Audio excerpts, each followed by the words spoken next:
There is a star that lights the road. I'll take this ride and just drive. I wanna be the only one to make it to the light. I'll take it to the edge of ride. And maybe I could be the one right into the setting sun tonight.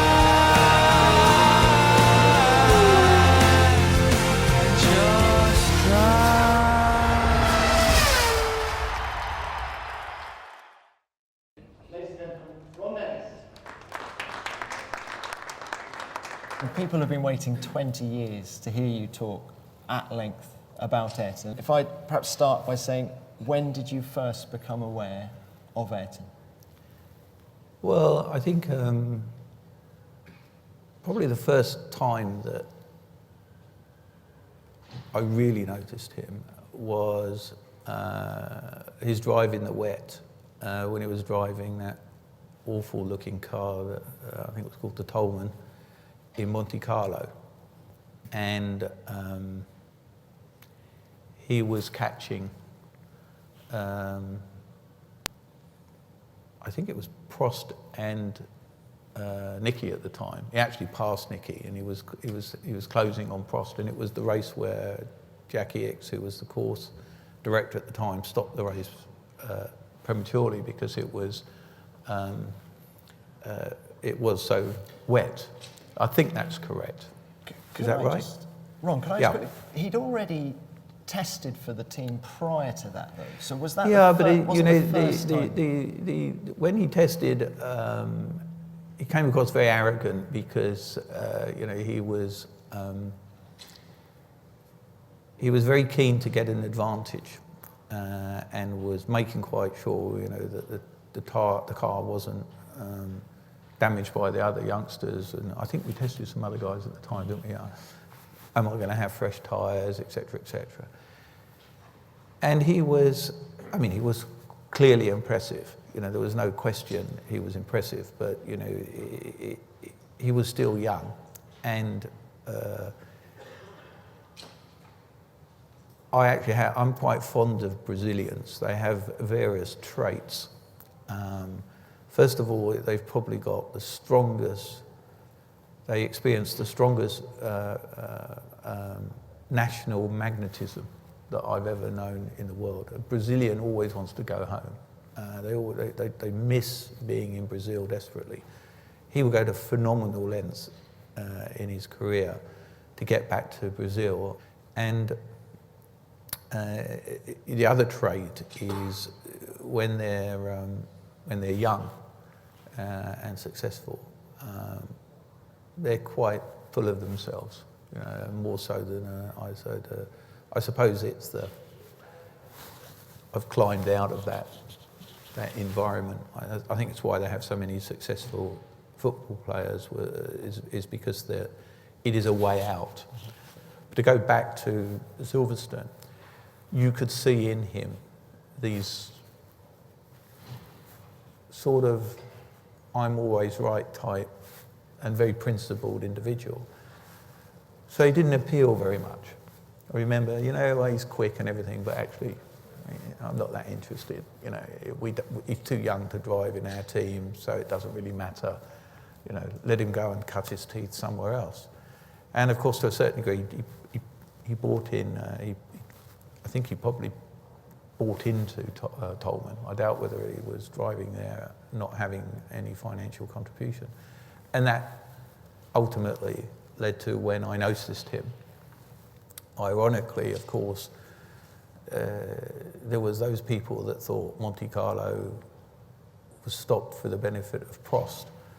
But of course that created that very unusual half point, which was a situation because the points were halved because the race wasn't completed. And only to see Prost lose by half a point in Estoril at the end of the season. I don't know that if the race had finished, who knows whether Prost would have let Ayrton pass, but I mean, what he was doing was spectacular. It was, So that It's such a rubbish car too. Well, I saw it that way. if that was the Grand Prix where you first noticed him, it was still a few years hence before he joined McLaren. Could you just tell us a little bit about the steps that Led to it. led to that? Exactly? Yeah, well, I mean, Ayrton put out feelers. He saw the team was very competitive. He made it very apparent he wanted to join the team. And it was very clear to us, I mean, he was in his third year of Lotus. And obviously the Honda engine was becoming more and more attractive. And they clearly had a domination on their mind. And I can remember, and of course, there were other parameters and factors that played at the time, and one of them was my relationship with Porsche. And you know, when I first approached Porsche with a view to them making a turbo engine, that was the point when Ayrton was reaching out. And a company was saying, you know, maybe I can convince Porsche, as a Honda, you know, to come and, you know, of course that opened, you know, the door open. This could be good. And so I engaged with Honda. Mickey had pretty much decided to stop, I think. Yeah, he decided to stop. And I think then Bernie, no, he was stopped, wasn't it, at that point? And then, of course, we had no other driver, so this sort of had attraction of an engine, attraction of a driver. And that was when I realised that Ayrton as an ally was very useful, because he was a politically astute and more than capable of grasping. We worked together. We could optimise our relationship with Honda.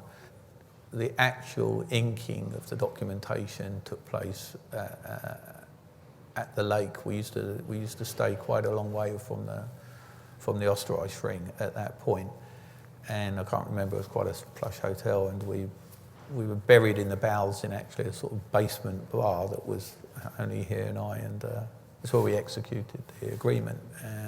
And then subsequently, it was announced in Monza. The interesting thing was, because some things don't change, is that we wanted, Philip Morris at the time wanted to make a thing out of this announcement, two great drivers, Prost and Senna, and Bernie said, but you can't do it in the paddock. So we all had to decamp to the Philip Morris facility that was just adjacent to the paddock. And it was quite interesting because, of course, there was lots of, it was quite clinical. Neither driver could have their team clothes on. If you look at the pictures, you know, we're both all in, I think I'm even in civilian clothes, as it were. And I could look at the people's faces, and I could, you know, it was the first time I could see Alan tensing up, you know, is this going to work? You know, because he'd achieved #1 status in the team, and suddenly he had this young guy in who I'm sure he had every knowledge of the competition. But Alan was fine, you know, fine with the competition, but deeply suspicious of the traits that you know, South American drivers have. He was, you know, he just said wait and see sort of thing. This is going to be difficult. Just before we move on to that 88 season, you say Ayrton reached out to you, wanting to come to McLaren. Can you just, have you got any anecdotes of how he used to do that? Was it meetings in the pub somewhere? Or was it Ayrton in a pub? I don't think so. He said he wanted to meet, and he was living in a rented house in Isha at the time, and not so far from here, or where we were at that point in Woking. And nearly all the meetings took place in his home. And of course, there was ultimately meetings in Tokyo, where we involved Honda, but he never came, actually. All the Honda negotiations were left to me, and in fact, both he and Alan were a little bit shocked when ultimately we met in Japan. I think even the level of the shock echoed into the media, because I had, at that point, the program in Honda was run by an engineer called Zachary, and I had convinced him that we were going to have a handful with these two drivers, and that we should be very explicit about what we expected them to be and how we expected them to behave in the team. And as I started to explain, I can remember looking at their faces and thinking, these guys, they're not listening, they're not with it. And so I ramped the pressure, you know, and I could see, you know, Zachariah was tensing, and they still didn't get it. And if on the third time of telling, there was absolutely no doubt, and they went into shock, and went away to talk about it, and then came back and ganged up on me and said that I'd been unfair and aggressive, and that this was not the behaviour they expected. And I said, no, you both in different ways have communicated your concerns about having such strong teammates, and the only way this is going to work is that if the team comes first, and you know, we will give you equality, and I will ensure, Alan, that you will get equality from Honda, because that's one of your concerns, and Ayrton, you will get equality of car and everything, but your behaviour is critical. I'm a great believer in you know, what is the behaviour of people, and what are their, you know, how do they think they should perform inside the team. And you know, we have very strong principles, even more reinforced today than they've ever been, about the behaviour that is expected of team members.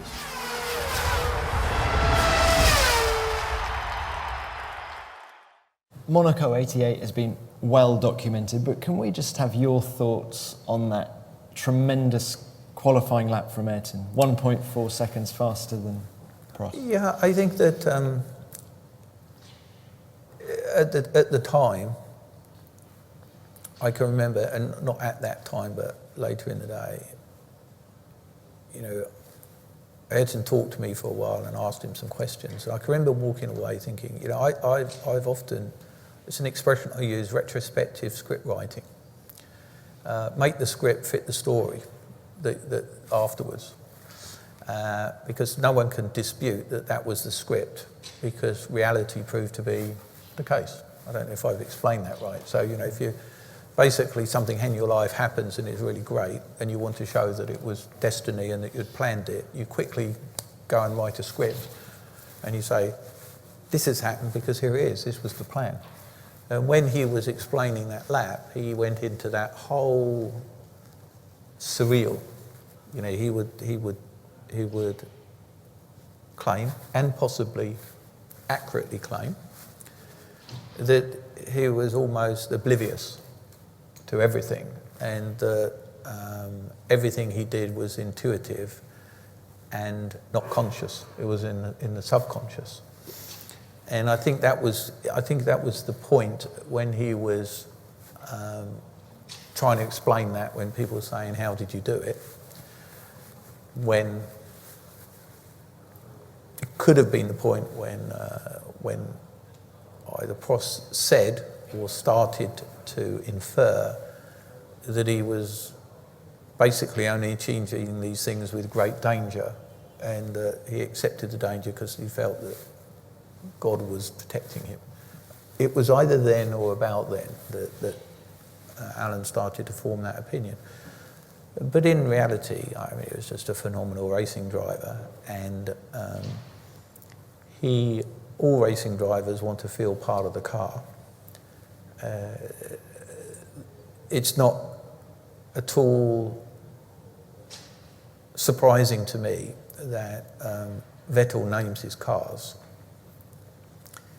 it is only underscores the fact that drivers tried to become, they tried to create a relationship with the car to such an extent that they don't want to move. They want to try and lock themselves into the car. There's the Brazilian race where Ayrton cut the circulation of blood to his upper body by tightening the seatbelt so tight. That's when he subsequently fell over on the podium or was in a lot of pain when he got out of the car. It took a while to get him on the podium. And that lock into being part of the car is something that he would claim, that he was one and the same thing. And it's slightly avatar-y, where they stick the tail of the horse in the thing. It's almost that mindset that it's all one and the same thing. Why do you think he then crashed at Poitiers the next day? Lapse of concentration. It's we were trying to slow him down, and effectively, when you back off in a racing car, you can lose concentration. It's just a lapse of concentration, nothing else. And he was so angry. He did something really uncharacteristic. As he didn't come back to the pits. He went to his flat. He walked through the circuit and went and sat in his flat. Didn't appear until later that evening. And he was massively angry with himself. If we move on to 89 now. Imola, 89. How did you manage the fractured relationship between Ayrton and Alan? Well, it wasn't managed there. They broke each other's confidence. They were both to blame. One was, they both made commitments to each other several times. I mean, that was just the one that came into the public domain. And there was tremendous tension and anger. And I suppose, I can remember this, and I'm not proud of this story at all, but they were testing in Pembury, and I flew up in a helicopter, and the team had hired or owned at that time a sort of Mercedes combi bus with two bench seats facing each other. And I'd thought it all through, and I was blistering. I was so angry because, you don't need to be handling the media. I mean, it's understandable. The media loves to fill that sort of thing. And it was without doubt, it was building up steam. And, one of the things that drivers do, every driver does, is they'll speak in the media one thing to all the media, and then they'll be very selective about what they say to their national media.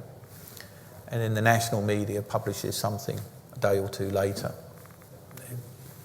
Spain or France or Brazil, and boom, you're more than aware that this happens. It's picked up, fed back to the system to refuel the problems. And this happened. And I went to Pembury. And, I'm no pussycat, as you know. And I resorted both of them to tears. And the psychology was, if I can be the bad guy, and if I can make them hostile to me, then they wouldn't be hostile to each other, that they would join up and say, isn't Ron being tough? Yeah, he's being tough. But, that was a good way to handle them, to force them together by making me the point of focus. And it's a delicate thing. It's not easy to get it right. You have to be something that you don't actually want to be. You have to be that person. You have to be that single-minded, determined, aggressive person. And one of my challenges is that, to be able to live with myself, you have to have a strong contrast about what you're like in private life to what you are in business. Otherwise, you've got no chance. You can't live with yourself. But being tough didn't come easy. Well, probably a good time to talk about Suzuka 89, because after that race, you found yourself appealing against Alan. I was more appealing against against Jean-Marie Balest, really, because I mean that was just that was just the French hooked up. Simple as that. It was at one point, I don't know why I was stood in the position I was stood, but I could see Alan appealing to Jean-Marie, up in the I was on the podium. I was sat looking at the podium because, our dominance was so great that all this skirmish happened, I think Ayrton did a lap from that incident with the nose hanging off, came in, several cars, bearing in mind this whole thing, they're locked, the whole thing goes, there's a good 15, 30 second time burn at the incident. And then ultimately, bearing in mind the engine didn't stop, nothing stopped, and of course I remember all the details.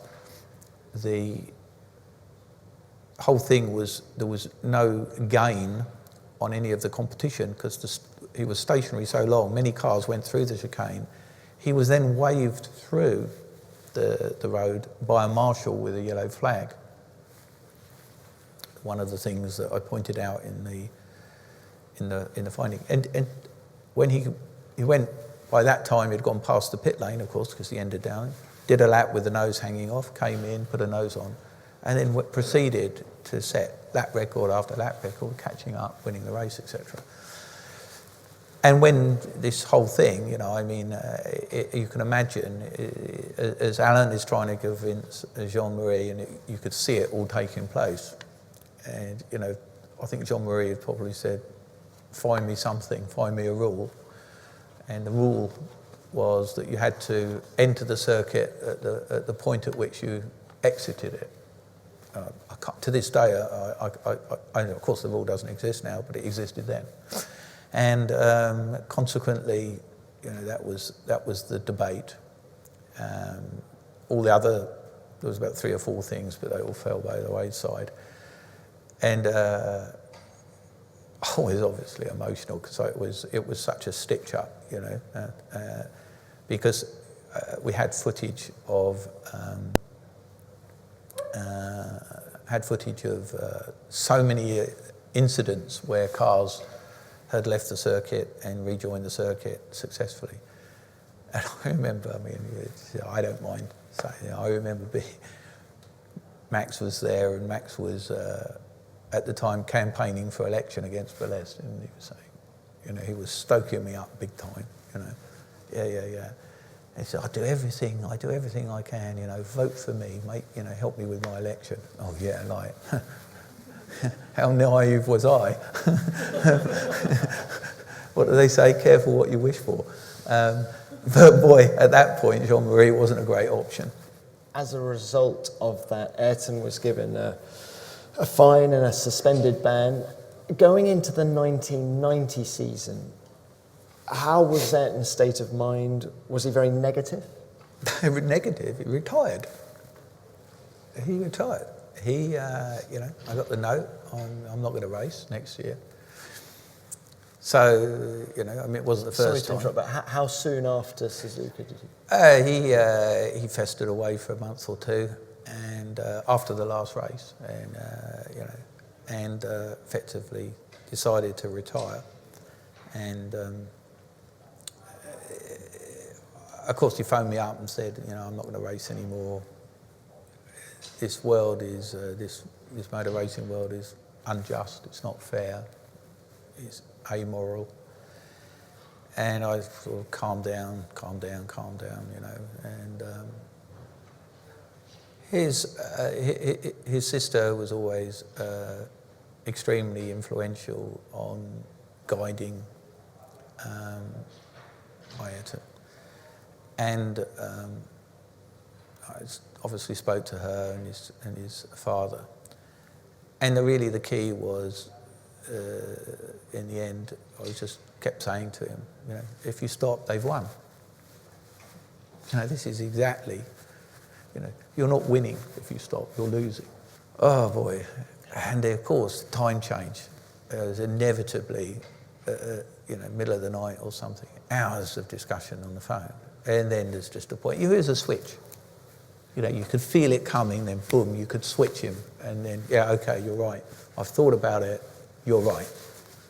Let's, you know, and then the whole thing starts again. And it happened a couple of times in his career. How long prior to the start of that 90 season did he give you the green light? Well, you know, I can't remember. Enough that, you know, a good barometer was always, was he training? If I knew he wasn't training, then I knew that he was really thinking, you know, because his physical condition.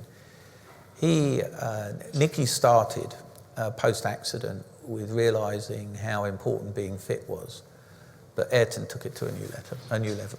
You know, he knew very well that if he was super fit, that he would be a better racing driver. So if I knew he was backing off on his training, I knew. The moment I heard he was training again, the moment I knew. And he was totally secretive about his training and his regime and his diet and all that sort of thing. Until he was befriended really by Willie Dungle. He had a good relationship with, and then, you know, he was good. Do you think during that 1990 season he missed the intensity of having Alan alongside him? No, it was, you know, he was never verbally abusive, you know, but I'm or disrespectful, and in many ways, you know, when drivers find themselves out of conflict, within 3 months they're best friends, you know, and because they're not in each other's immediate vicinity or competing in the same team, and it makes sense to be, you know, not to be in conflict with drivers when you're going wheel to wheel. It's much better that there's mutual respect when they're close, you know, racing closely. And I mean, I don't know if any, you know, people realise that it is only possible for drivers to be close to each other and aggressively racing when there's mutual respect. And if they're racing against someone that they don't have respect for, they give a wide berth. They give each other wide berths because they just don't have any trust in the judgment of the other driver. So there was always the respect, but I mean, he was more than happy for him to leave the team. And of course, then we had Gerhard, who then gave me the perfect weapon to deal with Ayrton, because we brought humour to the team. And I would say the concept of telling a joke and Ayrton laughing at it was not even possible before Gerhard joined the team. But then that just created a massive icebreaker. We could break any ice. And our buffoonery, if seen and written about, I think would have undermined any respect that anyone would have had for either myself or the drivers, because it got to the extreme. And with Gerhard, he has no limits, and I mean no limits. He'll go to a point which is positively dangerous. Positively dangerous. There was one moment when we were up in Hamilton in Ireland, and we were diving, and Gerhard, we were at quite a good depth. He just came and turned my air off, but he thought that was hilarious. And it was my birthday, and they decided to have a birthday cake on. It must be my birthday, so they threw me in, and they decided to start chumming, and see if they could attract sharks. So that was quite fun. Not at the time. So, if we move on to 1991 now, MP46. Driving that car, Ayrton won his home Grand Prix for the first time. Mm-hmm. You look at photographs of him on the podium, you can see what that meant to him. Just tell us about that race. He was passionate about Brazil. And of course, the crowd goes berserk, and everybody gets caught up in it. But for me, it was just another race. Just happened to be in Brazil, and people very often ask, what's your favourite race? And I'll often answer, the last one we won, bit of a distant memory at the moment, but nevertheless, that's what you think. So it was very important to him, but it was just another race. Okay, now, you won both championships that year, but towards the end of that season, it seemed that the competitive flow was ebbing away from McLaren towards Williams. How did Ayrton react to that, and how did you manage it? What year? 91, end of 91. Well, you just, if you're experienced and you know your driver, you just know which levers to pull, what to say, how to say it, when to say it, all the rest of it. I think that there was, you do a lot of winning together. You've got to be prepared to do a bit of losing together. I mean, he won 40% of all the races he started in a McLaren, he won. It's better than 1 in 3, which is a tremendous statistic. But at the same time, he would always wrestle with not being competitive. But there was a menu of things I would say was, if I got really frustrated, it would be if I wasn't paying you so much money, then we could spend more on the car, and Frank's not paying his drivers a lot of money. And then he'd say, well, yeah, but you don't have to pay your money a lot of money if you've got a competitive car, right? Because I want to win a competitive car. I said, well, hold on a second again. Let's go back to the fact, this is how much I've paid you over the last 3 years. If I was spending that on the car, and round and round. So there was lots of levers you pulled. But, he was a loyal guy. And really, I think we both arrived, at the ultimate last race. I think we both needed a breather from each other, because the relationship was very intense. You keep coming back to these negotiations, and I feel we can't let the start of 1993 pass without just mentioning you've lost Honda engines at that moment. Yeah. You switched to Ford. There was talk of $1 million a race. There was. Is that true? Yeah, absolutely. I was saying, don't worry about the money, don't worry. Come and try the car, No, you can't with a Cosworth. No, come and try backwards, forwards, I don't think I want to drive. Normal backwards and forwards phone calls. Anyway, he arrives at Silverstone. Got in the car. He went out and did 1 lap, warm-up lap, came in, checked the car, said, okay, do a couple of flying laps. And, he went out, did 1 flying lap, stopped. I'm thinking, okay, what aren't we doing? It was plug-in radios, pulled back the car, about to plug into the car, seatbelts off, jumped out the car. What's going on? We go in the motorhome, and he looked and he said, I get it. He said, what? I said, this engine's amazing. There's no, you lift the throttle, nothing happens, it just keeps going. And he said, we can win with this. So I'm thinking, it's not going to be $1 million, it's going to be $600,000, so I thought, I've got somewhere, he wants to drive. So, then we got it, and of course the car, it was one of the best cars we ever made, no question. It was mind-blowing, it was intelligent, you could do a lap, the perfect lap, you could press a button, it would know where to change gears, we could reset the suspension 8 times in a corner. He was beyond happy with the fact of all the toys he had to play with, and it would just play to him, scrutinising all the data and optimising the car. And, I thought, God, we got a chance. He's going to stay.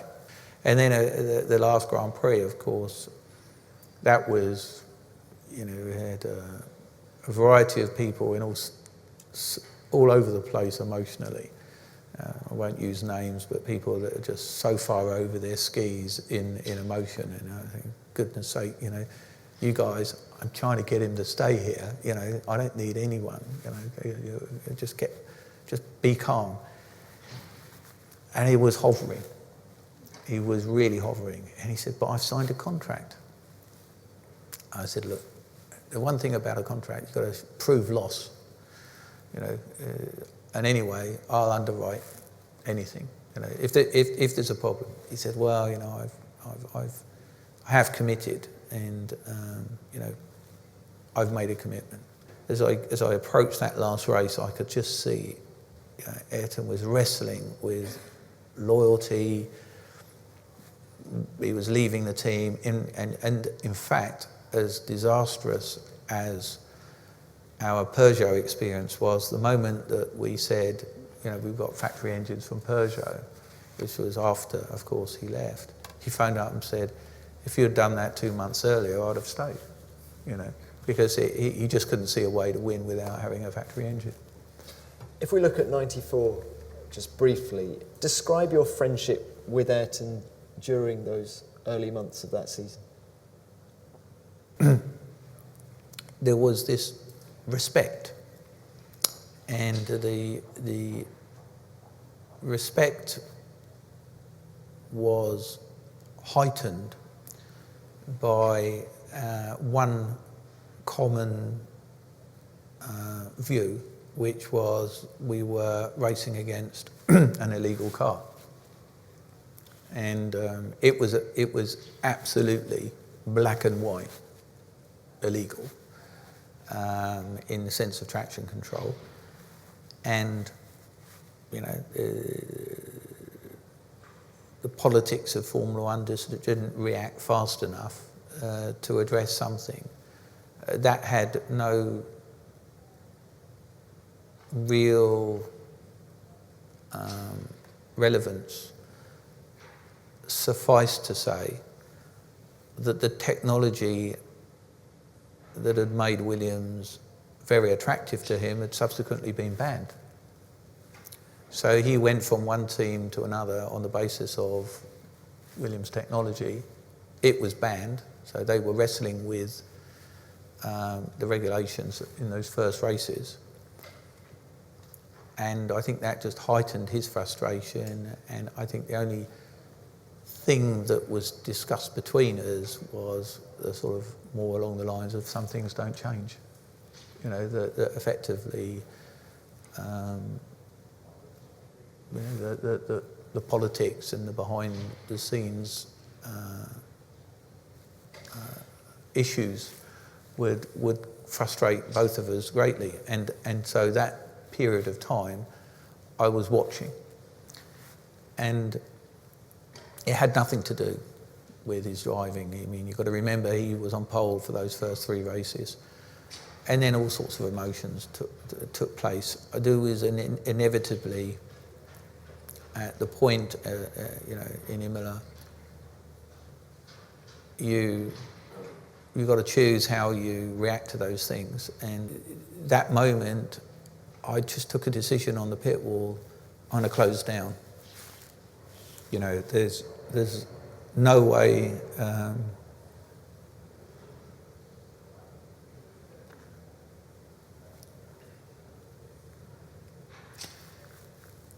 you can share those things. You either go colourful, wave your arms around and claim to have known him better than anybody else, and some of the things in the Senna film, some of the people that talk, I would say, these guys were nothing. They had no relevance to Ayrton's life. They had no knowledge of Ayrton, and they sit there, they were talking a movie as if they were long lost friends and this and that, and putting the drama and everything. It's just not the way it was. And you can choose. You have to choose how you react to things in your life. It's such an emotive subject even now, isn't it? When you think of Ayrton now, what do you miss the most? Oh, I don't know. The fun, really. Because only a few people, really. Most of the time it was only Gerhard, myself, and Ayrton. Occasionally, you had trainer and Joseph, who used to work for Willie Dungle, and he would get roped in as sort of the innocent bystander. And you remember the fun. That was the good bits. I mean, you'd expect, you would say, I think most people think, well, you remember the winning, and you remember. Actually, no. I mean, that's like doing our job. It wasn't the thing that really what it was all about. And then not only the fun is the sophistication of the fun, and of course the skill set was to not even admit to it having happened. So occasionally, they'd be waiting if it was something that had happened that they'd plotted together against me. They'd be waiting for a reaction, and of course the Villa d'Este, one of the most sophisticated hotels in the country and in Italy, and putting aside all the detail and everything, and just think about the scale of it, of wallpapering a room with pornographic pictures, and you're coming back to the room and you're just looking and think, oh my goodness. This is your room. I only laugh about it because they managed to drag him out fast enough and get him to hospital. And at the end of the dinner, he sort of came in and went, ta-da! He was still alive. But at the time, of course, it was a fantastic distraction from the fact that I had to somehow decontaminate my room, get rid of the pictures. Needless to say, when one of the group, let's put it this way, got back to his room that night, there was nothing in it. Nothing in it. No furniture, no clothes, nothing. This is just one Grand Prix weekend. Yeah, it was one Grand Prix weekend, and of course at the time it was all meant to be deadly serious. But this was the way. This is what lightened him up, and this was the. He took, he didn't have it in his childhood. He didn't have the concept. They didn't have the practical. That was a practical again, and I thought inevitably, for some time, it's I can't do it. Like a child, I'm not going to do that. And then suddenly, some opportunity, and of course, almost certainly provoked by, why don't you do this from me? Why don't you get even by doing this? And then he got into it. That was good fun. So I remember the laughter and the fun. And as I said, normally many of these things were verging on the sort of slapstick and not so funny, especially when it related to damaging property, which frequently happened. It was definitely not funny. But nevertheless, it was... it was childlike, but at the same time, really good in feeling inside the team. Ron, final question from me. Why do you think so many people consider him to be the greatest driver of all time? Why was he different? What made him so special?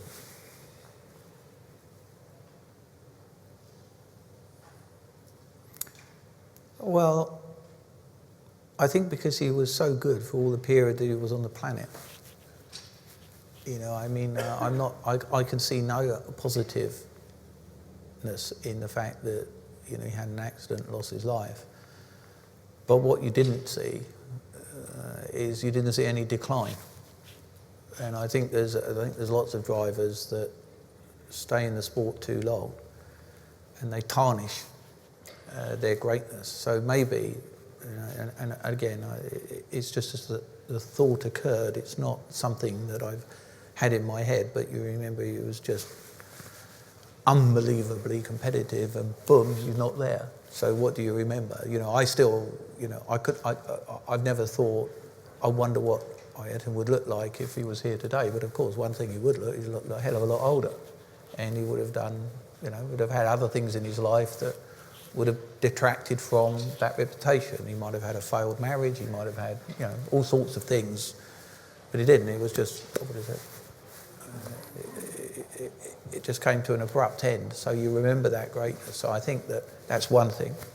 And secondly, he was great because he had good human values. He was very principled. He, you know, I remember, of course, the race in Suzuka where he and Prost collided at the first corner. Me looking at all the traces, you know, brake and throttle pedal. You know, it didn't need to be Einstein to work out what happened. And he came back, and I said, I'm disappointed in you. He got it. Didn't have to say anymore. And it was one of his rare moments of